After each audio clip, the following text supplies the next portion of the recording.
Boa noite a todos.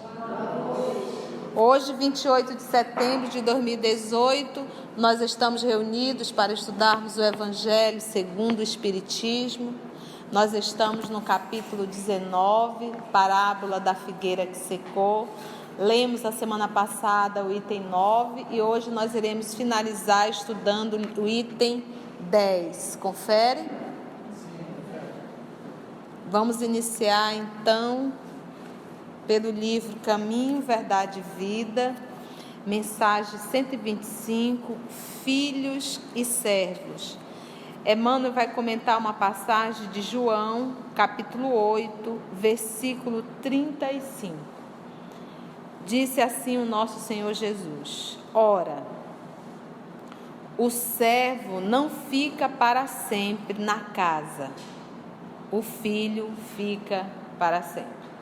Que aquela citação, uma coisa é você ser o servo. Ele diz, olha, o servo trabalha, mas não fica. O filho, ele trabalha e fica na casa. Então, o nosso Emmanuel pegou só esse versículo e vai agora comentar. Na sua exemplificação, ensinou-nos Jesus como alcançar o título de filiação a Deus. Todos os ensinos de Jesus foi para nos ensinar de deixarmos de ser servos para sermos filhos. O trabalho ativo e incessante, o desprendimento dos interesses inferiores do mundo, a perfeita submissão aos desígnios divinos, constituíram traços fundamentais de suas lições na Terra. Então, vamos lá. Olha, o trabalho ativo e incessante do quê? Fica a dica. Desprendimento dos interesses inferiores do mundo.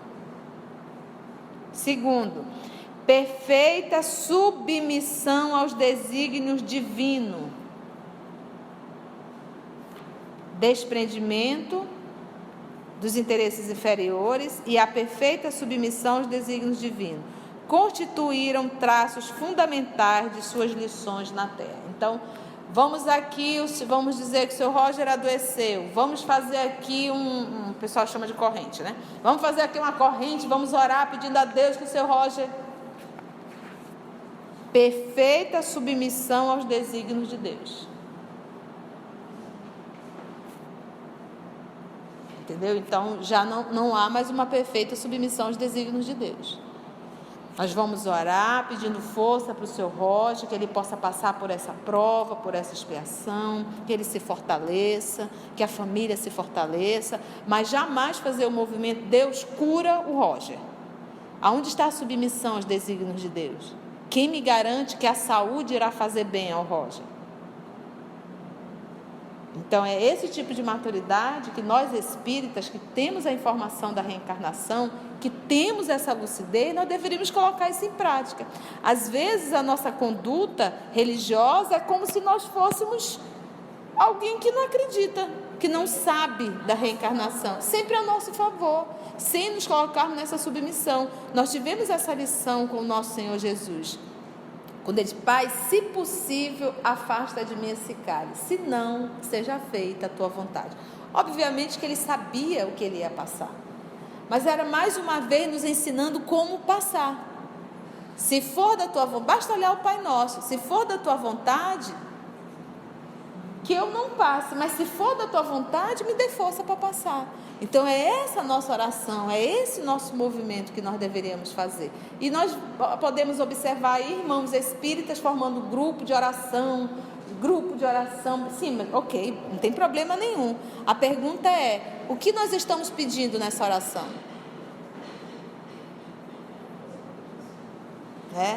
O que nós estamos nesse processo aqui, como ele coloca, submissão aos desígnios divinos.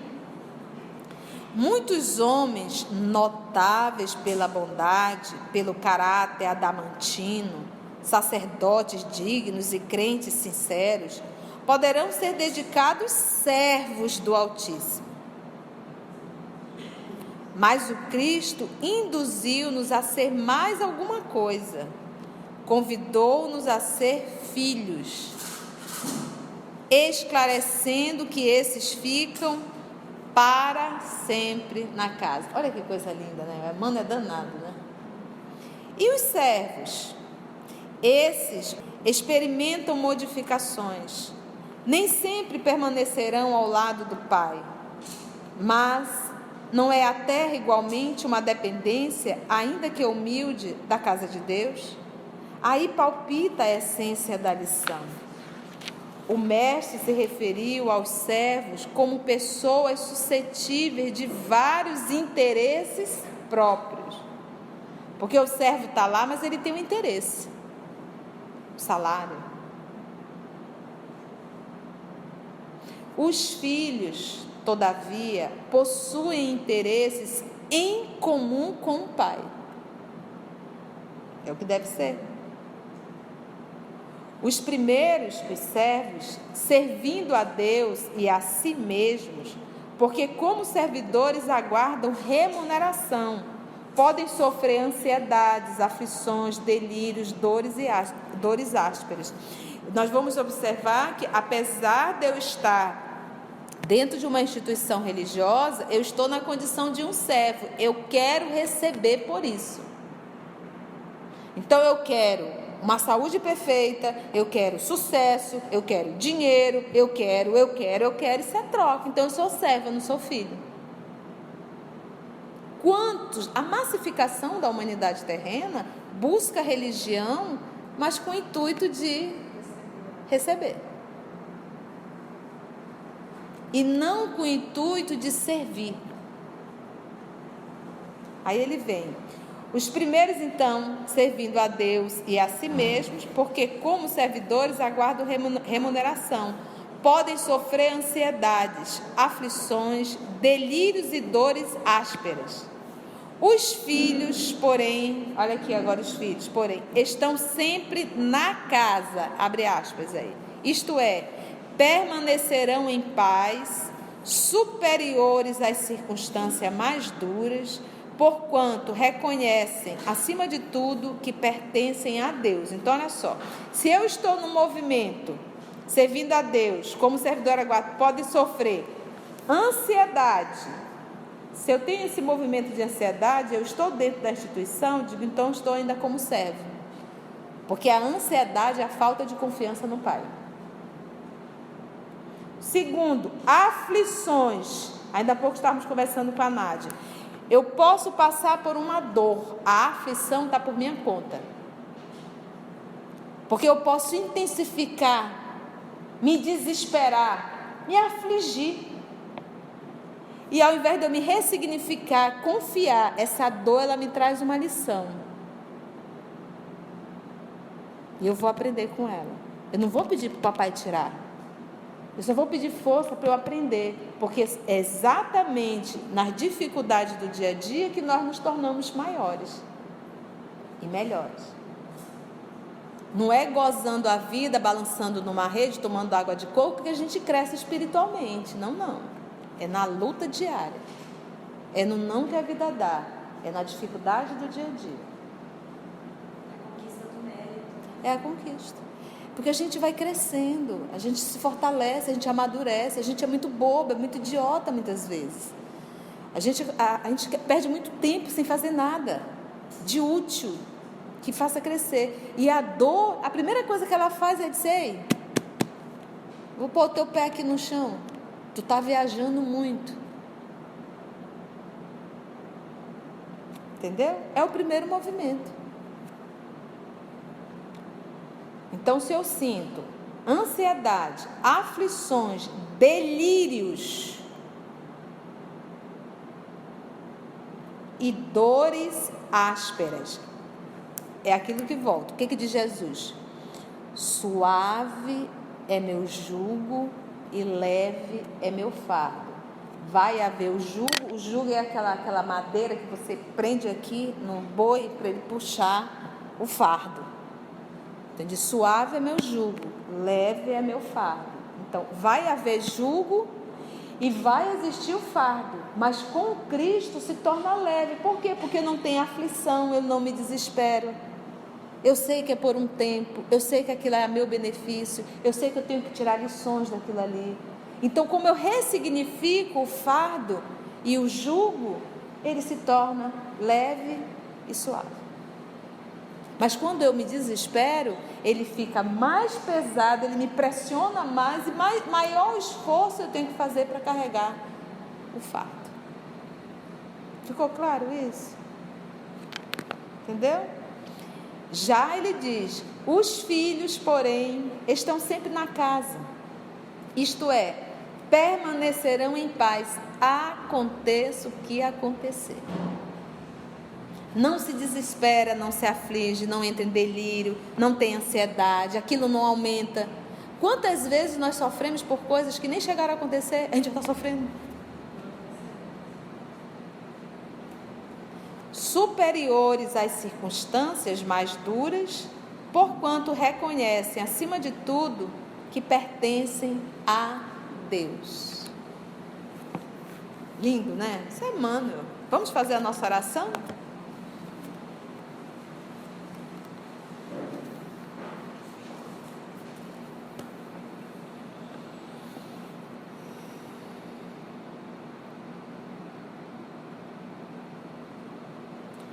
Divino amigo Jesus, nosso irmão maior, nosso mestre, amor de nossa vida. A lição de Emmanuel nos mostra a diferença entre ser servo de Deus e entre ser filho de Deus. Estudando, percebemos, Senhor, que estamos muito mais para servo, porque os nossos comportamentos ainda não há uma identificação como um filho de Deus, que confia, que sabe que o Pai não desampara, que sabe que o Pai é amoroso, mas também é justo, e que sabe que o Pai nos envia sempre com um propósito, a nossa evolução espiritual.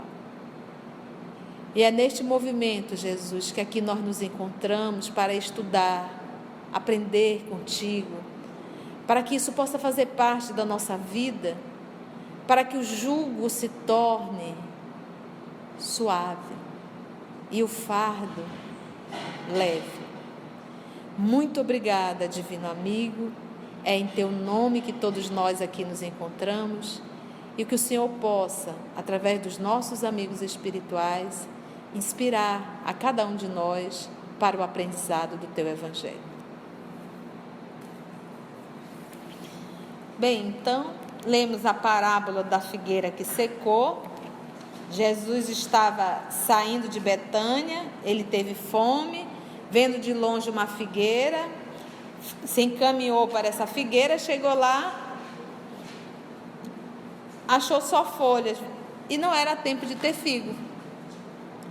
E diz o Evangelho que Jesus amaldiçoou, disse assim, que ninguém coma de ti fruto algum. E no dia seguinte eles passaram, imagina, estavam saindo de Betânia, então como era andando não tinha como voltar. Mas o texto diz que eles voltaram novamente e verificaram que a figueira estava seca. Então o que nós vamos percebendo aí? E o próprio Kardec comentou. E aí exatamente o que aconteceu? O Kardec comenta que isso aqui é uma parábola. Jesus não amaldiçoou em absoluto a árvore. E como que ele iria fazer isso se nem tempo de figueira era? Se nem tempo de figo era? E ele, como governador do planeta, como Cristo, obviamente que sabia disso. Então é uma parábola, né? É um conto de Jesus. Nós já vamos para o item 10, ele vai falar especificamente agora para os médiuns. Os médiuns são os intérpretes dos Espíritos. Nós falamos que Jesus é o médium de Deus. Ele não mediava espíritos, ele mediava Deus Ele era o médio, nós, Deus e ele no meio, mediando esse intercâmbio. Foi ele que trouxe todas as lições de Deus para a terra, materializando através das suas atitudes e nos trazendo informações. Você imagina que os profetas, eles trouxeram a lição assim: se alguém te cortou um braço, você vai lá e corta o braço também. Só que essa informação já era um progresso, porque antes os bárbaros, se você viesse e cortasse minhas mãos ou minha mão, eu ia à sua casa e matava a sua família todinha. Então, apesar de ser algo assim ainda endurecido, mas para aquela situação, para aquele povo, houve um progresso. Se alguém foi e matou tua irmã, você vai lá e mata só a irmã. Isso era justo, era legal, era ensinado isso. Então eles pregavam assim: olho por olho, dente por dente. Se foi um olho, arranca o olho. Se foi um dente, arranca um dente. E aí, quase 1.600, 1.700 anos depois, tudo isso organizado, vem o nosso Mestre Jesus. E ele diz agora: vamos agora dar uma nova lição. Você agora não vai, se ele te maltratou o olho, se ele arrancou teus olhos, ou o teu olho, você não vai arrancar o olho do teu irmão. Você não vai revidar. Então, a palavra perdão é não revide, não devolva. E essa lição era dura demais para aquele povo. Como não revidar? Até hoje. Se alguém te tranca no trânsito e xinga, o que você quer fazer? Trancar e xingar também. Se alguém te faz o mal, ainda estamos na lei de Italião, você também quer fazer o mal. Se alguém te trata bem, tu trata bem. Se alguém te trata mal, tu trata mal. Você não tem a sua essência ainda. Independente do que você me der, ou a forma que você me tratar, o que eu tenho para dar é flor. Não vou dar espinho. A sua atitude não muda a minha. Mas não é assim. O nosso dia a dia, a nossa emoção é como se fosse uma massa de modelar que eu entrego para alguém. Pronto, modela a minha emoção, faça dela o que você quiser. Independente da sua ignorância, da sua forma grosseira de ser, o que eu sei fazer é ser bom. Esse seria o ideal. Mas nós ainda estamos nesse processo, nesse movimento da lei de Italião. Então, o ensino do nosso Senhor Jesus, quando ele fala do perdão, é não devolva o mal. E isso para os nossos irmãos judeus e muitos, o grupo que recebia naquela época, e muitos de nós, é algo assim que é uma ofensa, é algo assim que seria uma covardia.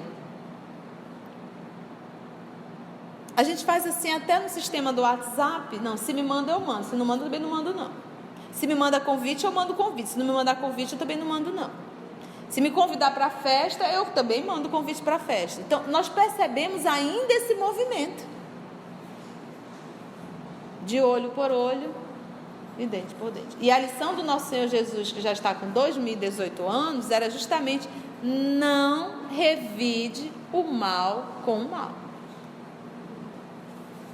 Então, Jesus era o médium de... Então, os médios são os intérpretes dos espíritos, suprem... Ai, tem um mosquinho aqui, está virando obsessão. Suprem nestes últimos a falta de órgãos materiais pelos quais transmitem suas instruções. Então, a função do médium, ele diz que o médium é o intérprete dos espíritos. O médium acaba suprindo nestes últimos a falta, nesses últimos quem? Nos espíritos. Os espíritos não terão órgãos para falar com a gente, pelos quais transmitem suas instruções. É por isso que são dotados os médiuns de faculdades para este trabalho, para este efeito. Então, vamos só entender isso aqui. O médium, ele diz o livro dos médiuns, ele traz uma predisposição orgânica. É uma predisposição física. Então, eu tenho mediunidade, ela, como é orgânica, ela está íncito em mim. organicamente eu vou nascer com essa predisposição física para a mediunidade. Então, se é algo que é uma predisposição física, não tem como eu desenvolver o que não existe. Ou eu sou, ou eu não sou. Porque é orgânica. Vamos pegar, então, se eu sou médio psicofônico, isso vai vir a predisposição. Se eu sou médio vidente, de ver espíritos, e médio vidente é assim, ele enxerga 24 horas. Ele tem dificuldade, inclusive, de distinguir quem está encarnado e quem está desencarnado. Alguns chegam, inclusive, a surtar, se não tem um esclarecimento sobre isso. Porque, de repente, ele fala com alguém, você está falando com quem? Uma pessoa aqui, não tinha ninguém aí. Como que não tinha? Então, a pessoa começa a entrar no processo mesmo de parafuso. O médium auditivo, ele escuta espíritos. Ele escuta mesmo, conversa, diálogo. Há um diálogo mesmo. Não é um zumbido, um negócio, um chilique, isso é piti. Ele escuta diálogo mesmo, uma conversa.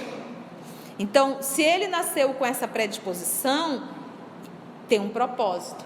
E é justamente esse, ele é o intérprete. Intérprete por quê? Porque ele vai ouvir, ele vai captar e ele vai transmitir, interpretando. Por exemplo, no livro A Gênese, de Allan Kardec, tem um momento ali que ele fala sobre a formação do planeta, estudo geológico. O espírito é Galileu Galilei. O médium é Camille Flammarion, que era astrônomo. Então, o que eu estou querendo dizer? Como é que um Galileu Galilei vai poder utilizar um médium que não tem absolutamente nenhum conhecimento de astronomia? Vai ser a mesma coisa que eu querer escrever por um analfabeto. A luta para superar a dificuldade de um analfabeto é muito maior. Então, como ele é um intérprete, ele capta o pensamento de Galileu Galilei, ele capta o pensamento não é palavra, palavra é idioma, é eu revestindo o pensamento. Então, ele capta o pensamento e é ele que vai revestir o pensamento com vocabulário. Como é que eu vou entender o pensamento se eu não sei absolutamente nada de astronomia? Aí você vai me dizer, mas Conceição, por exemplo, Chico, ele não era médico, mas os livros dele, nessa encarnação não era, mas ele carregava isso no seu arquivo, que nós vamos chamar de inconsciente. Naquela época, Kardec utilizou muito, fazendo realmente, não era testes, como era uma ciência espírita que estava se formando, então ele chegou a pegar médiuns que eram analfabetos, e no transe mediúnico eles escreviam muito lento. E por que a espiritualidade se permitiu a esse trabalho que é muito mais trabalhoso, é muito mais complexo, é muito mais lento, para comprovar o fenômeno? Hoje eles não fazem mais isso não. Naquele momento, naquele período, era o período da codificação. Era necessário para comprovar o fenômeno. Mas hoje não mais. Quer acreditar, acredita. Não quer, problema teu, tchau. O espiritismo não tem hipótese alguma, nenhum propósito, nenhum objetivo de fazer, como a gente diz assim, acumular pessoas. Não é esse o nosso propósito. Encher a sala, isso não é. Até porque nós não vivemos disso. Se tiver aqui 10 pessoas, a gente vai atender 10. Se tiver 1000, vai atender 1000. Isso não vai mudar absolutamente nada da minha vida financeira. Porque nós não utilizamos o espiritismo para benefício material. Eu não tenho absolutamente nenhum salário. A gente coloca dentro da instituição. A gente não vive disso. Entendeu? E nem devemos utilizar a doutrina para se beneficiar materialmente. Isso é algo que os espíritos constantes, conduta espírita é que diga no domingo. Nestes tempos, então é por isso que são dotados de faculdades para esse efeito. Nestes tempos de renovação social, eles, os médios, têm uma missão especialíssima. Qual é? São árvores que devem fornecer alimento espiritual a seus irmãos. E lá na árvore tem um cofrezinho lá embaixo para você colocar uma moeda para ela soltar a fruta. Então, dai de graça o que de graça recebeste. São árvores que devem fornecer alimento espiritual a seus irmãos. Multiplicam-se em número os médios, para que o alimento seja abundante. Quem viveu no interior, até um período, aqui em Manaus mesmo, nós tínhamos as benzedeiras, lembra? Eram médios de cura. O sistema de saúde precário. Médicos era rei. E numa necessidade, quem era que a misericórdia divina colocou quem? Hoje a gente quase não vê, mas na nossa época, em cada bairro tinha um. Que a gente ia lá, rezava, o menino chegava de pescoço mole, saía todo elétricozinho. Olha o recurso da divindade.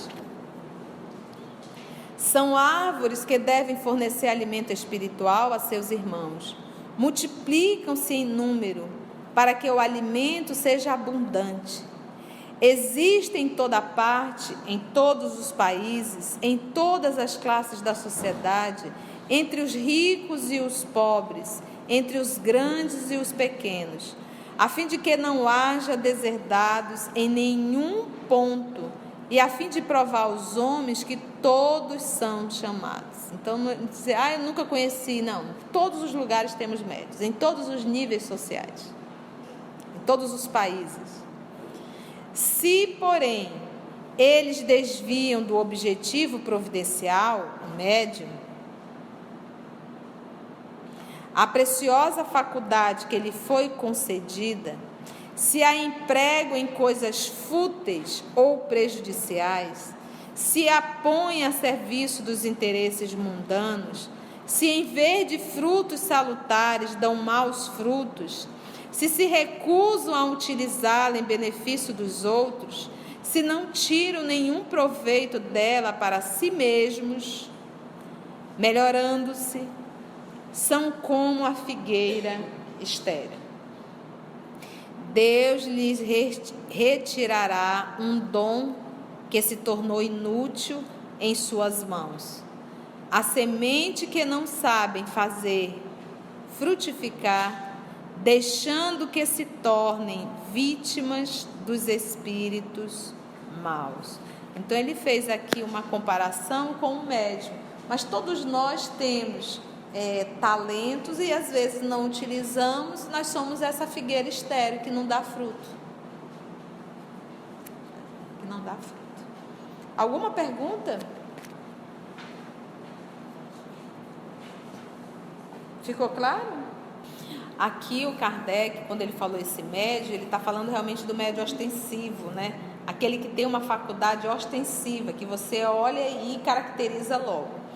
Por exemplo, nós temos o nosso irmão Paulo de Tarso, o Saulo, que é a obra que nós estudamos hoje. Ele não era médio ostensivo.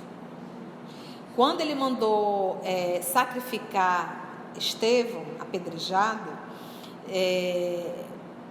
diz o Atos dos Apóstolos, inclusive Paulo vai explicar isso, que no momento que Estevão estava entrando praticamente já desencarnando, que Estevão percebe a presença, vê Jesus. E o Emmanuel conta que Jesus está frente a frente com Saulo de Tarso. E que o olhar de Jesus é um olhar de piedade, como esse menino, o que tu estás fazendo? O olhar de Jesus era um olhar entristecido, olhando para Paulo. E Paulo não sentiu absolutamente nada, nem um arrepiozinho. E era Jesus frente a frente com ele. E aí é quando o nosso irmão Estevão disse: Senhor, não imputes a ele mais esse pecado. Como disse: Senhor, perdoa. Não cobre dele isso não. Mas à medida que Paulo se converteu, que se disciplinou no deserto 3 anos, estudando, trabalhando, que continuou nesse processo de espiritualizar-se, o que ele fez? Porque entrar no corpo é uma caixinha que nos prende, que nos deixa limitado. Então aqui nós estamos limitados aos sentidos físicos, aos nossos 5 sentidos. Limitado, nós estamos presos. Aqui acontece um mundo e a gente não consegue, porque a gente está preso, a gente está limitado. E quanto mais inferior a nossa condição, mais materializada a nossa condição, mais bitolado nós estamos para as coisas espirituais. A gente se torna um verdadeiro muro. A gente não tem sensibilidade nenhuma. Até dificulta os amigos espirituais nos intuírem. À medida que nós vamos nos espiritualizando e nos moralizando, eu vou deixando de... É como se eu, nessa caixinha presa, ela começasse a ter alguns furos. E a luz começa a penetrar. E eu começo a ter uma sensibilidade maior para o mundo espiritual. Foi o que Paulo fez. Por quê? Porque nesse movimento de se espiritualizar e de se moralizar, a matéria deixa de ter tanta influência sobre mim. Aí então não é uma mediunidade, eu vou desenvolvendo a intuição. Eu começo a me libertar dessa caixinha e passo a perceber mais o mundo espiritual. Mas para isso é necessário esse movimento de moral e de estudo. Então Paulo tem um momento, nós estamos nesse momento, que ele se desdobra, ele vê Abigail, um sono profundo, mas está desdobrado. Ele vê Abigail e Estevão e passa a ter um diálogo com eles. Ele passa a perceber a intuição muito melhor. Por quê? Porque ele oferece uma mente apaziguada. A gente entra no banheiro para tomar banho, a gente não sabe nem se passou shampoo. A gente sai da cozinha, vai passar e diz: o que eu vim fazer mesmo aqui, hein? Para você ver o nosso nível de perturbação mental. Como é que a gente vai conseguir ouvir intuição? Com a mente enlouquecida. Se de repente todos vocês aqui começarem a falar, todo mundo falando, e eu aqui de repente tentando falar, vocês vão ouvir minha voz? Não vão. Essa sala, simbolicamente, é o nosso pensamento. E todos vocês falando é a quantidade de pensamento que chega ao mesmo tempo no nosso cérebro. Então é muito pensamento, é muita loucura. Você pode ver, às vezes nós estamos tão agitados que se a gente estiver parado, tu olha, a pessoa está bem assim, ó, com a perna. Isso já mostra uma alma inquietada. E você escuta o barulho, é uma coisa que... O nível de estresse da criatura. Não consegue se acalmar, não consegue se tranquilizar. Se você vai falar com alguém, a pessoa já cruza a perna e fica sacudindo assim, ó. Vai perder tempo falar. Porque ela já está se armando para rebater. Para a gente perceber o nosso nível de estresse, entendeu? Então é necessário realmente se apaziguar, esse movimento de estudo, de oração, de silenciar a mente, de refletir, de se acalmar. Aí sim eu posso começar a abrir minhas antenas para receber essas intuições. É verdade? Podemos entrar então à fé? Vamos lá. Instruções dos Espíritos. José, Espírito Protetor, Bordeaux, 1862. Vamos ver o que ele vai falar da fé. A fé, mãe da esperança e da caridade. Qual é a função da mãe? O que caracteriza uma mulher de ter o título de mãe? Lá no início.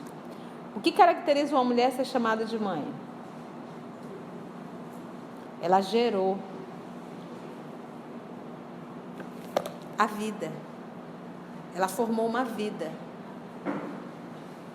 É nisso aqui que ele está falando. Ela criou. Então, a fé é ela que vai criar a esperança e é a fé que vai criar a caridade.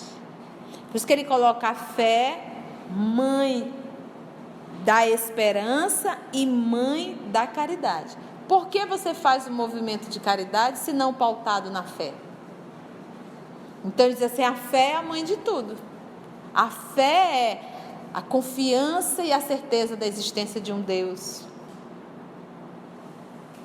do bem, do amor. Então, como alguém tem esperança se ela não tem fé? É impossível. Já viu alguém sem fé e com esperança? A própria esperança é um movimento da fé. Entendeu? Gerar. Para ser proveitosa, a fé deve ser ativa. Não pode entorpecer-se, que é esse movimento. Eu tenho fé que eu vou deixar de fumar. E o que tu está fazendo para isso? Então, quando ele coloca aqui, a fé, ela deve ser ativa. Então, eu estou com diabetes e eu tenho fé que eu vou deixar de comer açúcar. Essa tua fé está ativa? O que tu estás fazendo no teu dia a dia para deixar de comer açúcar? Eu tenho fé que eu vou ficar boa de uma patologia tal. Beleza? E o que você está fazendo para ficar boa? Então, o problema na coluna é seríssimo, a musculatura totalmente sim. Ok, eu tenho fé que eu vou ficar boa. Beleza?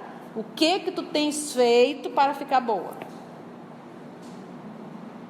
Tu tem feito fisioterapia? Tem tomado teu medicamento na hora correta? Está diminuindo o teu peso? Então, né, Nádia? Para toda dificuldade eu tenho que fazer o meu esforço. Por isso que ele chama de fé o quê? Ativa. Porque às vezes nós temos fé de braço cruzado, Deus resolve para mim, eu não vou fazer força nenhuma. Mas se eu estou passando por essa dificuldade justamente para eu aprender? O pai que toma a frente do filho para resolver tudo é o pai ignorante. Um pai que não ama seu filho, porque quem ama verdadeiramente deixa o filho resolver para aprender. E é esse o trabalho do nosso papai. Eu poderia resolver tudo para você, mas eu quero que você resolva para você ter seus méritos e para você aprender.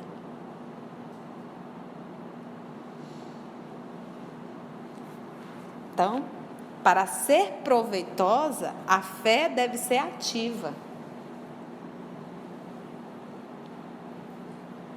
Eu acredito, eu tenho certeza. E o que eu estou fazendo por isso? O que eu estou fazendo? Como é que eu estou me movimentando?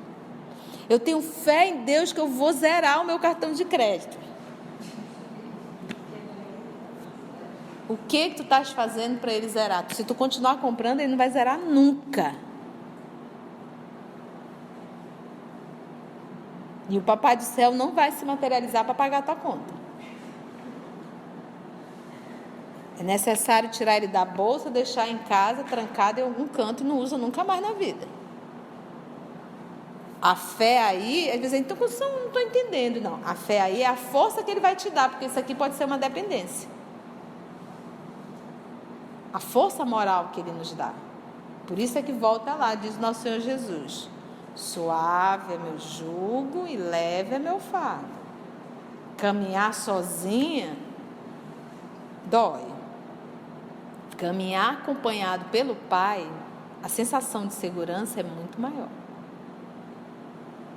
A sensação de proteção é muito maior. E você não se sente em absoluto desamparado. Pode estar caminhando sobre trevas, mas sabe que está sob a proteção dele. Entendeu? Por isso é que é a fé. Então ele diz, para ser proveitosa, a fé deve ser ativa, não pode entorpecer-se, ficar morta, sem nenhum movimento, sem nenhuma ação, sem nenhum esforço, sem nada. A fé, mãe de todas as virtudes que conduzem a Deus. Cumpre-lhe velar atentamente pelo desenvolvimento dos filhos, olha aqui a palavra, que gerou. Esses filhos aqui não é o teu filhinho não, foram as virtudes que tu geraste.